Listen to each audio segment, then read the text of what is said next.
c'est que M. Tshisekedi a fait de la division une arme, la discrimination. Il y a des Congolais à qui il prétend distribuer la nationalité ou la refuser comme discrimination. Beaucoup de Congolais vivent en exil, juste parce qu'on leur a dit que vous n'êtes pas des Congolais. Plus particulièrement dans cette catégorie, vous avez les communautés Tutsi, mais je dirais pas seulement les communautés Tutsi, mais les communautés rwandophones, juste parce qu'ils parlent le Kinyarwanda, ils sont discriminés comme ça. Et aujourd'hui, on extrapole même toute personne qui parle le Swahili. Les Swahiliphones, on les considère tous comme étant des Rwandais.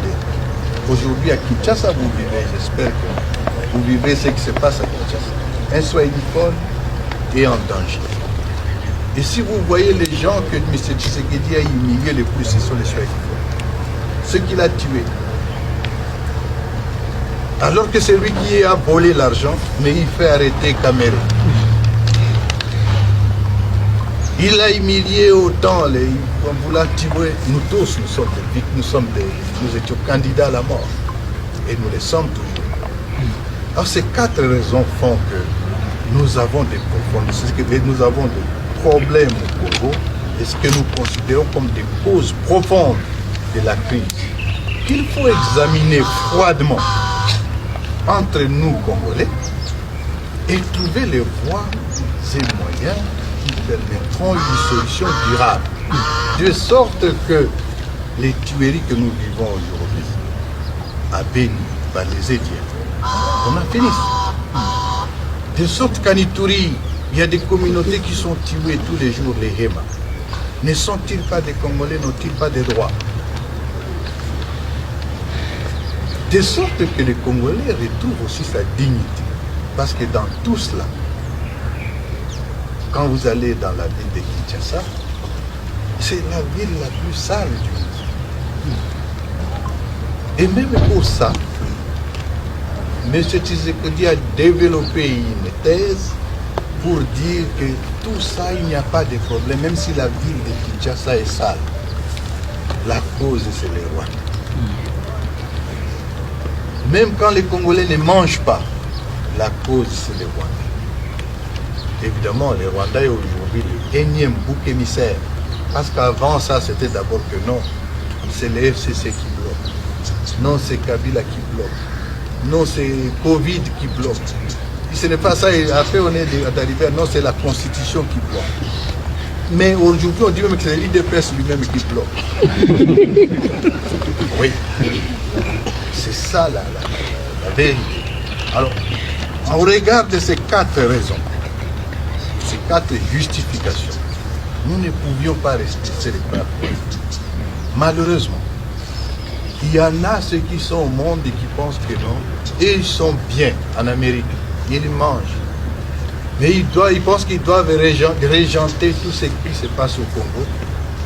Et c'est eux qui doivent dire que tel est bon, tel est sain, tel lui, il est comme ça. C'est pourquoi ils nous distribuent des sanctions comme des arachides. Les sanctions nous diront quoi? Les sanctions nous concernent. Vous avez affaire à des gens qui sont ici. Et c'est ce qui justifie aussi la détermination. C'est des gens à qui l'Amérique a dit non, vous êtes des satans. Vous êtes sanctionnés. L'Union européenne a dit non, vous n'êtes pas bons. Vous êtes sanctionnés. Et les mêmes personnes, Tshisekedi a dit non, ici vous êtes des condamnés à mort. Alors qu'est-ce qui nous reste? C'est des gens qui n'ont plus rien à faire. Et c'est des gens qui se battent sachant qu'ils n'ont plus rien à faire. Tout nous a été pris. Nos membres de famille sont dans des géoles de la DEMIAC, de l'ANR. Même mon épouse fait partie de ceux qui sont condamnés à mort parce qu'il a commis le péché d'avoir comme mari Nanga. Mes frères, mes beaux-frères, ils sont là-dedans. condamnés à mort arrêtés. Tous les biens ont été pris et je ne sais pas moi comment. C'est des voleurs qui ont...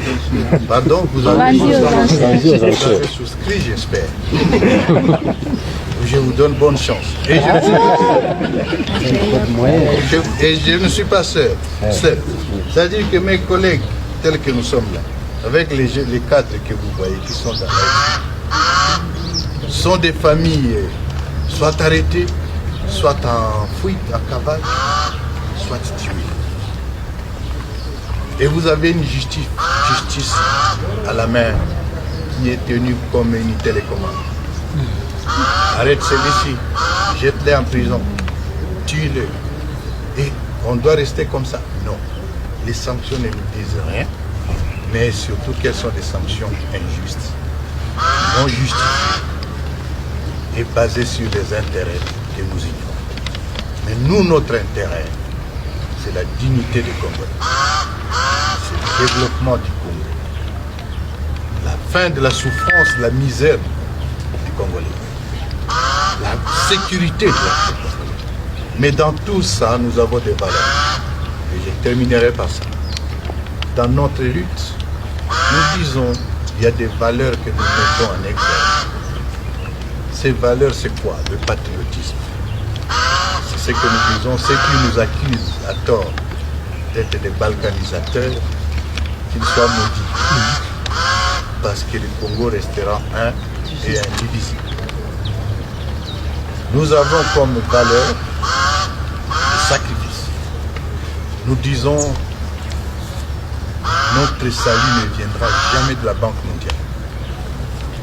Ne viendra jamais de l'Union européenne. Même s'ils ont des prétentions, des pensées, que non, c'est eux qui doivent. Et même ont des problèmes. Il y a la guerre en Europe. Pourquoi ils ne résolvent pas? Ils prétendent seulement résoudre. Notre salut ne viendra pas ni du Rwanda, ni de l'Ouganda, ni du Burundi.